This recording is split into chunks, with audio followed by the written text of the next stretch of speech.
Senador Eunício, quero me somar a Vossa Excelência no voto que apresenta de solidariedade em relação à perda de uma pessoa que, pelo visto, lhe foi tão cara. Mas, senhor presidente, eu venho à tribuna hoje para relatar que no dia de ontem, terça-feira, no aeroporto Eduardo Gomes, os servidores todos, senador Paim, da Infraero, trabalhadores da Infraero, paralisaram temporariamente as atividades e organizaram e realizaram um protesto em relação à decisão do governo federal de privatizar o aeroporto Eduardo Gomes. Aeroporto esse, senhor presidente, que é o segundo ou o terceiro mais lucrativo do Brasil, né? Mais lucrativo do Brasil, porque é um dos aeroportos que mais movimenta cargas. E movimenta cargas em decorrência do polo industrial instalado naquela cidade de Manaus, cuja produção, na sua grande maioria, é destinada ao consumo de outras regiões do Brasil, sobretudo do Sul e do Sudeste. Nós sabemos que o governo passado, aliás, desde o presidente Lula, mas também com a presidenta Dilma, tomou a decisão de conceder à iniciativa privada alguns terminais de aeroportos do Brasil. Entretanto, senador Paim, o aeroporto Eduardo Gomes nunca entrou na lista, apesar de ser um dos mais cobiçados, não à toa. É o segundo, terceiro mais lucrativo hoje da Infraero, é o mais lucrativo, porque os outros, aeroporto de Guarulhos, aeroporto de Campinas, do Rio de Janeiro, esses já foram concedidos à iniciativa privada.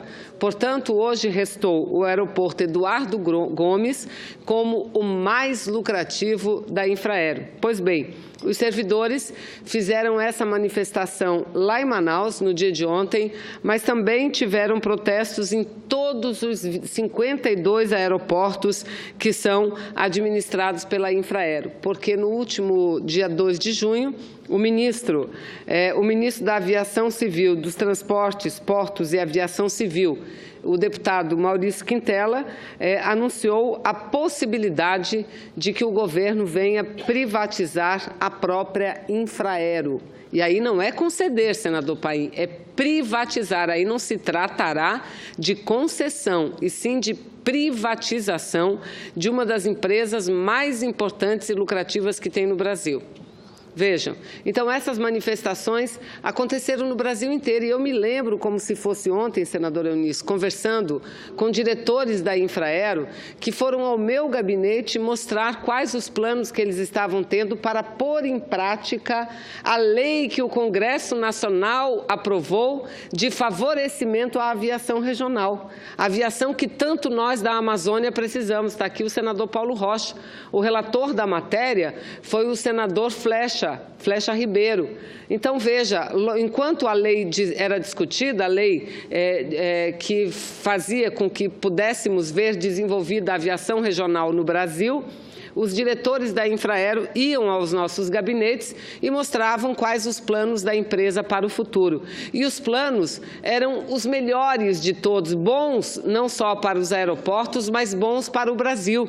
E eles mostraram que muitos países, a China, a Índia, a Rússia, a Alemanha, muitos países têm suas empresas públicas que atuam na área aeroportuária, e essas empresas hoje são empresas internacionais e eles atuam em vários países do mundo, pois o plano para a Infraero era exatamente esse, criar e fazer dessa empresa uma empresa grande, uma empresa internacional.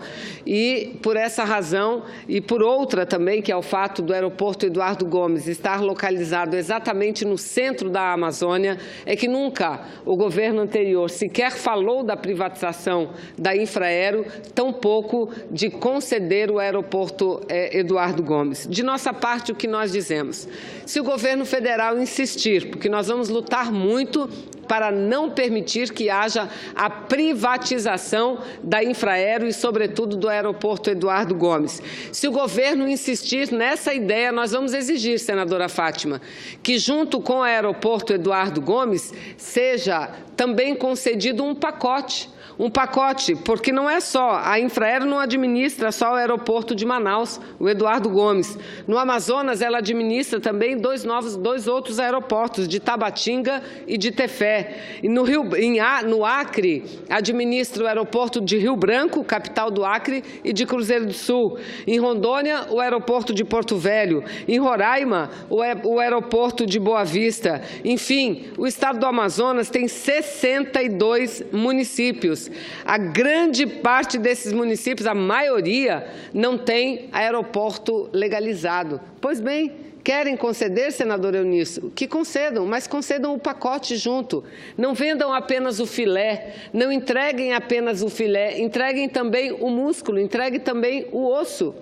É isso que tem que ser feito para o Brasil poder seguir, porque, do contrário, é dar o filé mignon para a iniciativa privada, que apenas vai lucrar, enquanto o Estado continua com a responsabilidade da administração dos aeroportos que não são lucrativos. Então, eu quero dizer, e já disse isso aos aeroportuários, já disse isso à direção do SINA, que é o Sindicato Nacional dos Aeroportuários, que contem conosco, não apenas com as entidades sindicais, mas com o Parlamento, pelo menos uma parte significativa dos parlamentares, para não permitir que essa privatização efetivamente ocorra, porque não permitiremos. Além de tudo, tem a questão da soberania nacional. A Amazônia brasileira não pode ter um tratamento como se trata qualquer cidade, não.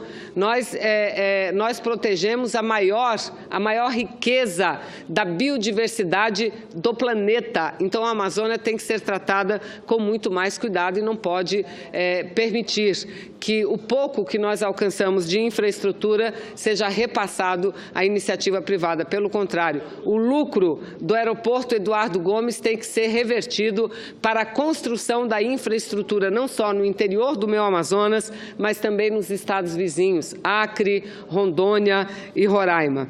E, senhor presidente, dito isso, eu quero partir para o segundo tema que me traz à tribuna, senador Lindbergh.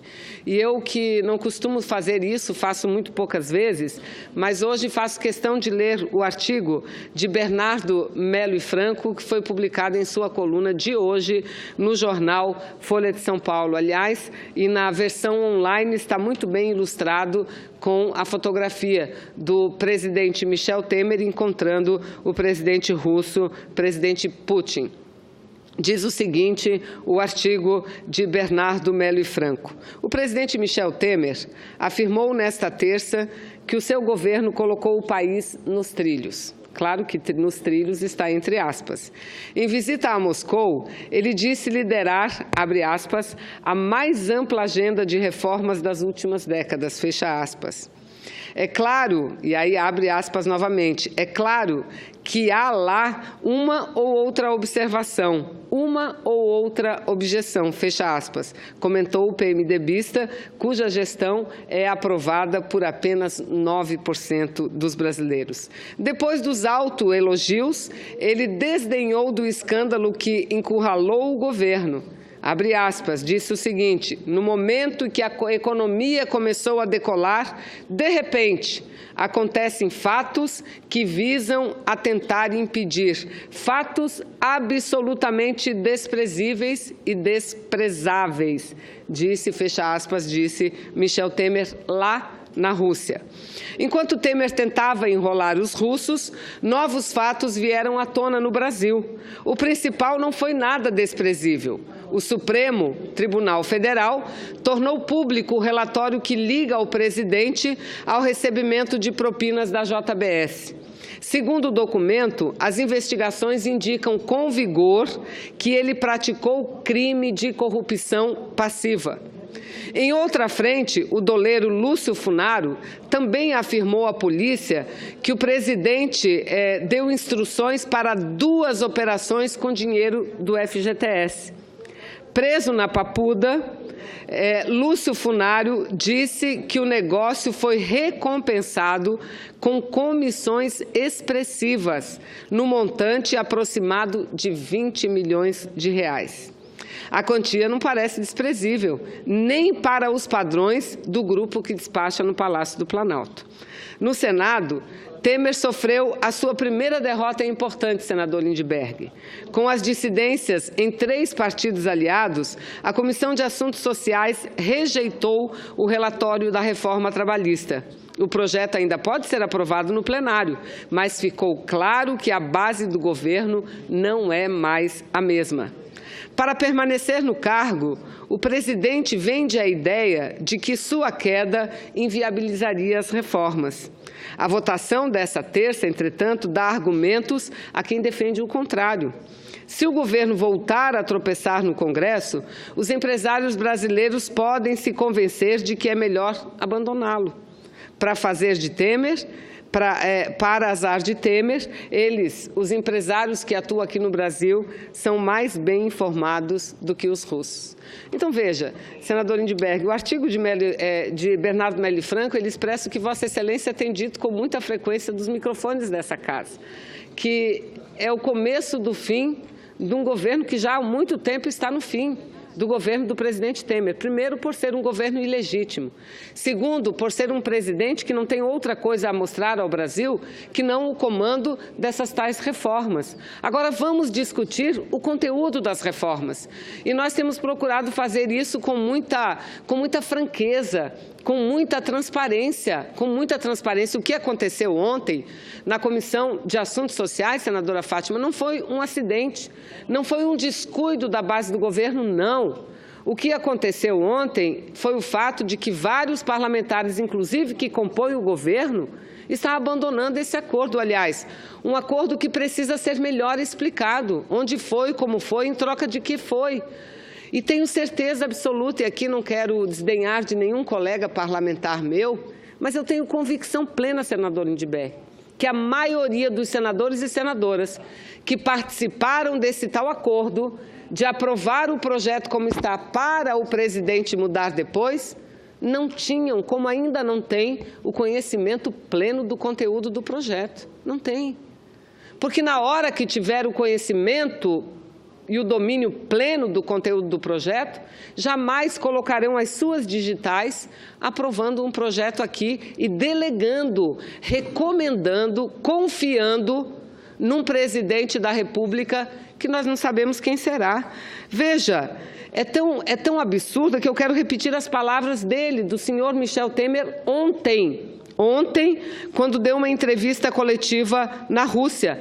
Disse o seguinte, eu vou repetir, está aqui no artigo de Bernardo Meli Franco, abre aspas, no momento em que a economia começou a decolar, de repente acontecem fatos que visam a tentar impedir, fatos absolutamente desprezíveis e desprezáveis. Ora, o fato da prisão de um deputado, seu principal interlocutor, e preso porque foi pego com a boca na botija, preso porque foi filmado e o Brasil inteiro viu carregando dinheiro de propina, que precisa ainda ser explicado para quem era aqueles recursos, para quem era o destinatário daqueles recursos, tem que ser explicado. Ele chama isso de desprezível. Ele chama de desprezível o fato do relatório que foi divulgado, do relatório feito pela o relatório que o Supremo tornou público sobre o recebimento das propinas ser extremamente contundente, forte. Ele acha que é desprezível e desprezável as afirmações do doleiro Lúcio Funário, que também é amparado em provas robustas. Então, peraí, o Brasil estava entrando nos eixos? Não. E, aliás, é bom que todos os senadores e as senadoras parem para analisar melhor o projeto, porque se essa reforma trabalhista for aprovada da forma como está, não será um golpe contra os trabalhadores somente, não, senadores. Não. Será um golpe fatal, mortal, contra a Previdência Social. Será um golpe fatal, mortal, contra o Estado brasileiro. Eu concedo, senador, com muito prazer e alegria, a parte a Vossa Excelência. Senadora Vanessa, quero parabenizar Vossa Excelência, pelo discurso. O senador Requião hoje dizia aqui, conversando com todos nós, o fim de mundo que a gente está vivendo. Ou seja, a Polícia Federal do próprio governo de Michel Temer, falando de corrupção do presidente da República diretamente. Chega! O país não volta a crescer com esse presidente. Ele dizia, ele se segurava muito em cima dessa coisa das reformas. Porque quem defende o Temer? O jornalista Bernardo Melo Franco falou 9%. Na verdade, o Temer tem apoio de 3% da população. 97% quer sua saída. 90% quer eleições diretas. Agora, quem são os poucos que defendem o Temer? São ligados ao mercado, ao grande empresariado que achava que o Temer ele conseguiria aprovar as reformas aqui no Congresso. O Temer não aprova mais nada aqui. A reforma da Previdência, esqueça. Quórum qualificado, mudança da Constituição. E a reforma trabalhista, até nós fomos surpreendidos, né, senadora Vanessa? Nós entramos na reunião da CAIS, acreditando que perderíamos por 2, 3 votos. E na hora virou o jogo. E virou por quê? Porque os fatos políticos estão se agravando cada vez mais. No final de semana passado foi a entrevista do Joesley na revista Época. Eu encerro minha parte dizendo que eu tenho uma convicção. Nós vamos derrotar essa reforma trabalhista aqui. Porque antes da votação final no plenário vai sair, sabe o quê? A denúncia do Janot contra o presidente da República. Um procurador falando de corrupção, formação de quadrilha, obstrução de justiça. Aí eu acho que vai pesar muito aqui, nos senadores, a ideia de ficar distante desse governo e de pensar que esse governo, desgastado desse jeito, não pode fazer uma reforma tão dura com quem ganha 1 salário mínimo, 2 salários mínimos, porque é isso que está sendo feito. Aqui nesse país, nesse governo do Temer, não tem ajuste fiscal para os ricos, é só para os pobres, para os muito pobres. Então eu quero parabenizar a Vossa Excelência, que é uma guerreira, desde o processo do impeachment, mas agora também nessa batalha da reforma trabalhista. E passar esperança para quem está nos escutando. Nós vamos derrotar essa reforma trabalhista aqui, mas para isso é fundamental uma grande greve geral no próximo dia 30. Nós temos que parar o país, fazer grandes mobilizações, que isso influencia aqui o nosso trabalho para conseguir mais votos e derrotar a reforma trabalhista. Muito obrigado, Vanessa. Eu agradeço a parte, senadora. Antes de passar a Vossa Excelência, senadora Fátima, eu só quero fazer um comentário a respeito da parte do senador Lindbergh. Senador Lindbergh, o que eu tenho ouvido muito dos nossos colegas é o seguinte: é que essa reforma não é do Temer, essa reforma é do Parlamento, foi a Câmara que promoveu as grandes modificações, é fato. O projeto veio com 7 artigos e saiu de lá com mais de 100. Então é fato que foi a Câmara. Agora, senadores, se fosse da Câmara, efetivamente, da maioria dos deputados, eles não teriam tido a pressa que tiveram lá, de aprovar na comissão num dia e no dia seguinte aprovar no plenário. Os deputados do meu estado já estão se mostrando arrependidos, preocupados com o que votaram. E falam abertamente: eu não sabia no que estavam votando, porque para mim disseram que era modernizante, que criava postos de trabalho, não é, novas relações e que ajudava o trabalhador. Eu não sabia que era tão prejudicial à Previdência. Eu não sabia que eles estavam igualando demissão coletiva em massa com demissão individual. E estão arrependidos. Então, por que a gente não revê? Se o projeto é do Parlamento, vamos deixar no Parlamento. O Senado promove as modificações que têm que ser feitas, aliás, algumas delas orientadas pelo próprio relator, muda-se o Senado e a Câmara aprova.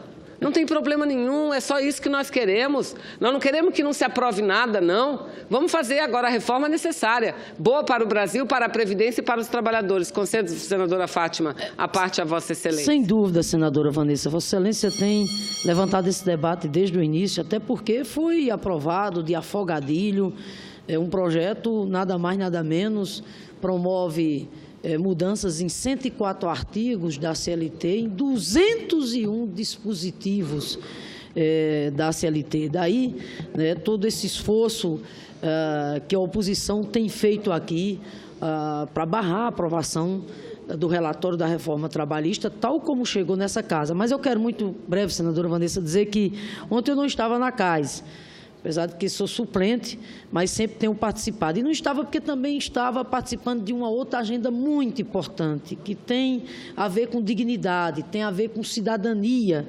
das pessoas, que era a Caravana das Águas, iniciativa da Comissão de Desenvolvimento Regional que eu presido, em parceria com as Assembleias Legislativas do meu estado, da Paraíba, com envolvimento da sociedade civil. Caravana das Águas que nós realizamos na... Um momentinho, senhor presidente.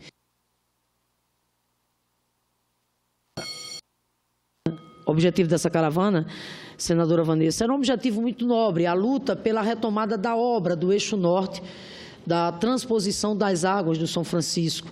Depois dessa obra, mais de 90% concluída, graças à ousadia, à determinação do presidente Lula e da presidenta Dilma, infelizmente ela encontrava-se paralisada desde o final do ano passado, com consequências trágicas, por exemplo, para o Rio Grande do Norte, que ficaria totalmente excluído do mapa das águas do São Francisco, o sertão da Paraíba, idem. Mas, enfim, a caravana foi um sucesso. Tanto é que ontem mesmo nós celebramos uma importante vitória, que foi a derrubada da liminar pela ministra Carmen Lúcia, e, portanto, o ministro ontem mesmo já anunciava a ordem de serviço. Mas quero dizer que também fui tomada de muita emoção ontem, quando, em plena Caravana das Águas, tomo conhecimento do resultado da Comissão de Assuntos Sociais, ou seja, a rejeição do relatório do senador Ferraz e a aprovação do voto em separado do senador Paim. Quero parabenizar Vossa Excelência, parabenizar o senador Paim, a aguerrida bancada do nosso partido, a oposição e, principalmente, as centrais sindicais, aos trabalhadores e trabalhadoras do Brasil que não desistiram e que não desistem. A aprovação do voto em separado do senador Paim renova a nossa esperança, senadora Vanessa. É um passo muito importante na nossa luta para que a gente possa derrotar esse projeto de uma vez por todas, viu? Mas, mais uma vez, parabéns, né, pela sua competente e combativa atuação, Vanessa. Eu é que agradeço e também cumprimento Vossa Excelência, aliás, todos os senadores e senadoras que têm se empenhado muito, repito, de forma sincera, para, se não derrotar, pelo menos modificar. O nosso grande objetivo é aprovar as mudanças que o projeto tem que mudar. Não é? Os pontos absurdos que nenhuma alma desse Senado, nem senadora, ninguém defende o projeto, porque sabe quantos problemas gravíssimos ele apresenta. Então, ao invés de dedicar ao presidente, que, como disse aqui, nos próximos dias poderá estar sendo denunciado, e a Câmara vai ter que dizer se poderá ele ou ser processado ou não e será afastado, delegar a esse uma função que é do Parlamento, acho extremamente temerário e prejudicial aos trabalhadores. Muito obrigada, senadora Fátima.